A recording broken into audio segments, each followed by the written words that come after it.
When I spend time in YouTube comment sections, which I probably do more than I should, I notice a very particular kind of message. It looks completely ordinary on the surface. A neutral sentence, no insults, no overt political markers. But something about it just feels off. It feels like the comment is gesturing towards something it won't quite say out loud. That's where the idea of the dog whistle comes in. Following writers like Ian Haney López, a dog whistle is language designed to send one message to a general audience and a second, quite different message to a specific in-group who share certain assumptions or cultural knowledge. And the key point, the thing that makes it strategic, is that the hidden meaning is always deniable. So if someone calls it out, the speaker can say, no, I literally just meant X, the words on the page. But the people they wanted to reach obviously hear something else entirely. What I want to do in this video is make sense of this using a few core concepts from linguistics.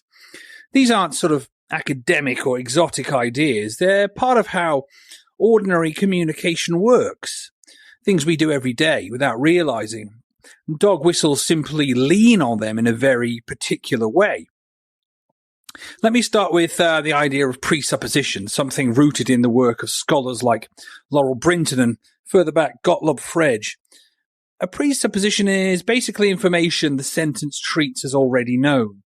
You don't assert it, but you sort of smuggle it in underneath. Take the sentence like, we need to protect our neighborhood. On the surface, it's vague but harmless, but it presupposes there is something to protect the neighborhood from. There is an implied threat from somewhere or somebody.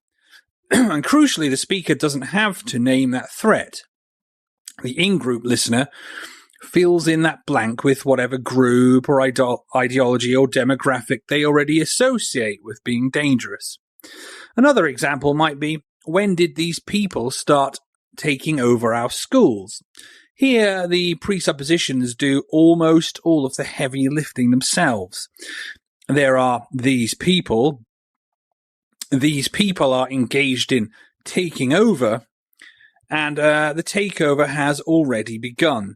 The listener supposedly knows who these people are, even though it's not really defined in the sentence, but it is assumed, and that's the point. Presuppositions move ideological content into the background, where it doesn't appear as a direct claim. It's just something that's, obviously true to a certain kind of listener.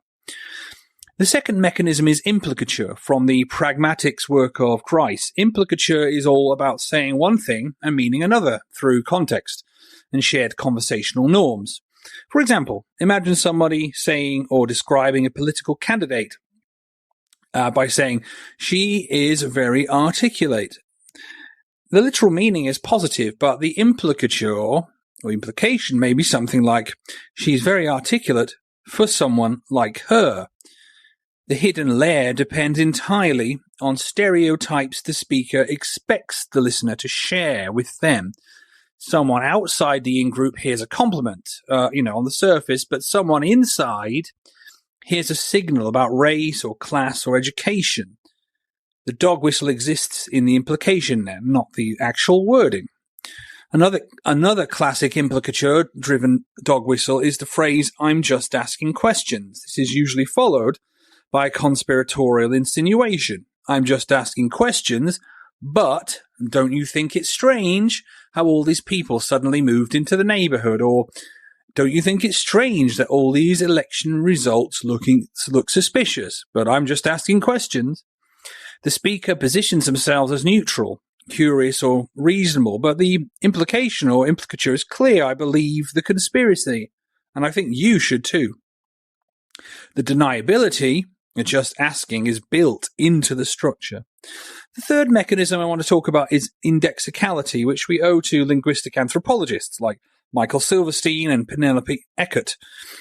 Indexicality means that words don't just refer to things, they point to social identities, stances, or values. For example, the word globalist The dictionary meaning is fairly neutral, someone who supports global economic integration. But in certain communities, globalist indexes a whole network of more sinister or negative ideas and can often be implicitly anti-Semitic.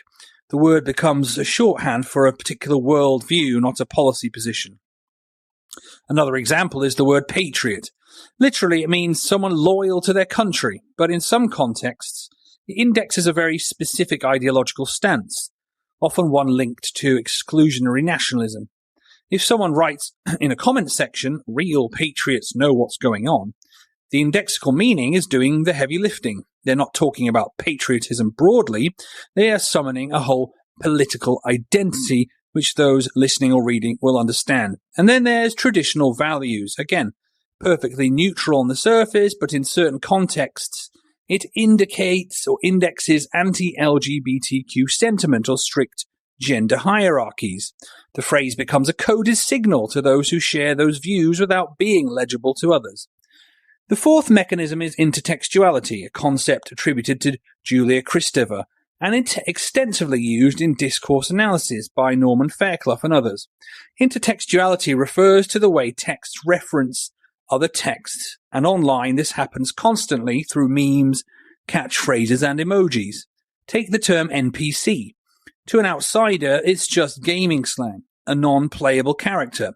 But within certain online subcultures, it indexes the belief that people with different political views are mindless drones incapable of independent thought. One word contains an entire worldview, but only for those who recognize the meme. Or consider red-pilled. Its origin is the Matrix, but in online political communities, it means ideological awakening, usually into reactionary or anti-establishment beliefs. If someone writes, "More and more people are getting red-pilled," the dog whistle is almost entirely intertextual. Without the meme context, the phrase makes no sense. And of course, emojis. A single sequence like clown face and globe, clown world, communicates a whole narrative about moral decline, cultural confusion, or political corruption, but only because of its position in a shared meme network. To outsiders, it's literally just a picture of a clown and a picture of a globe. The final mechanism is enregistrement, from the work of Asif Agha.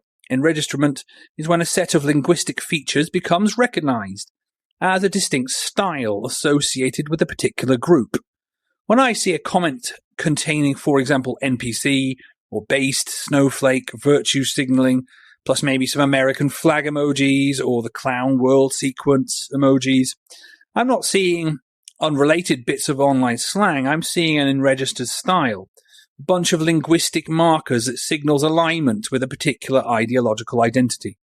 Once a style becomes enregistered, even small linguistic choices become social signals. It's not just vocabulary, it's punctuation, tone, in-jokes, rhythm, even the choice to use lowercase or all caps.